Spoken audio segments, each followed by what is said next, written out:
Hello and welcome to the 90s, the decade of change, as we are now introduced to a dial-up internet.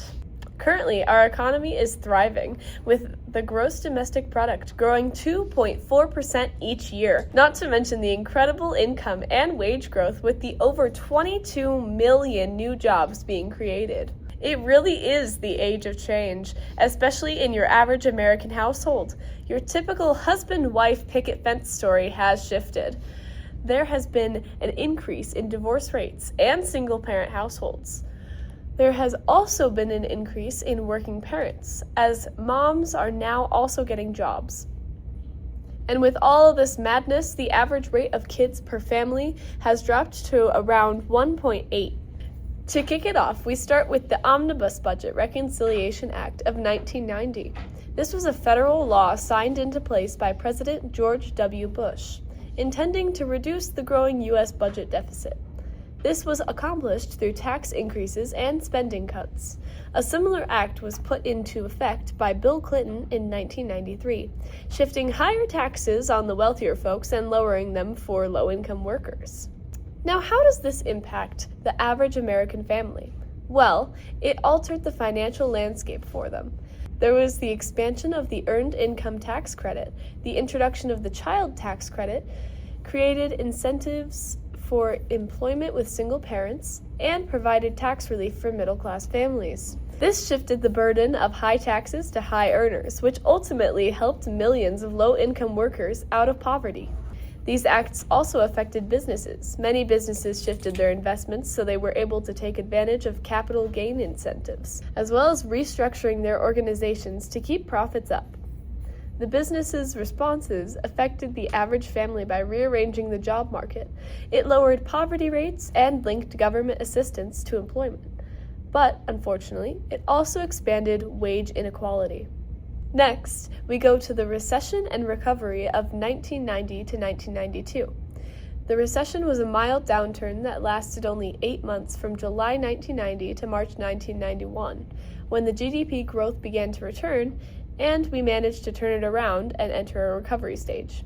However, we are going to focus on the recession and discuss how it impacted American families. The Federal Reserve tried to keep interest rates high to slow the economy, which unfortunately caused the recession. This recession caused wages to slow, creating a decline in purchasing power and increasing unemployment and financial anxiety. This made people poorer. And as businesses cut costs and adopted newer tech, it resulted in mass job layoffs and declines in hourly wages.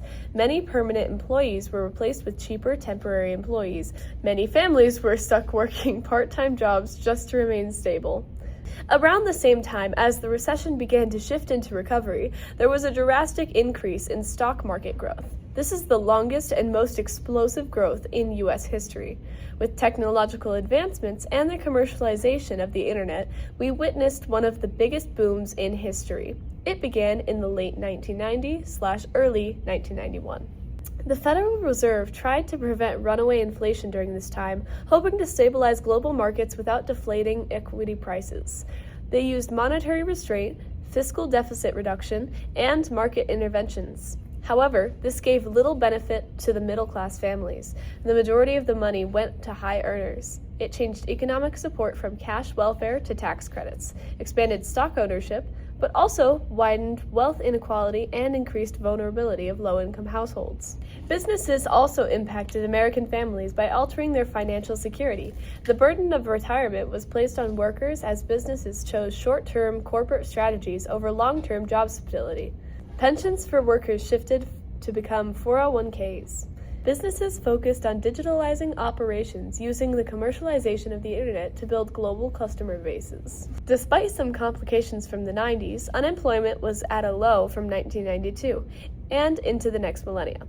The government aided in this through the workforce incentives like increasing the minimum wage. They changed the tight labor market by expanding tax credits while avoiding excessive interest rate hikes. This raised household incomes, helping millions out of poverty, and provided lower-wage workers with real bargaining power. Businesses responded by investing in information technology to boost their productivity and increased baseline wages. They were able to maintain profitability and meet the demand of consumers. This forced businesses to increase wages, give better benefits, and ease up on strict hiring requirements. This boosted household incomes, lowered poverty, and helped put marginalized groups into the workforce. Now we shift to about the halfway point of the decade. The North American Free Trade Agreement, aka NAFTA, went into effect on January 1st, 1994. Its goal was to eliminate tariffs and create one of the world's largest economic zones. This made trading between Mexico, Canada, and the U.S. much easier and significantly increased trade. In December of 1993, President Bill Clinton signed the NAFTA Implementation Act. It was enacted at the start of 1994. This agreement caused the cost of items like food and gas to go down and increased agricultural exports. However, it unfortunately disrupted many American jobs. Over 800,000 manufacturing jobs were offshored to Mexico, leaving Americans unemployed. Businesses responded by increasing their cross-border investments, shifting production and manufacturing to low-cost locations. This contributed to the unemployment of many Americans, but it also lowered consumer costs.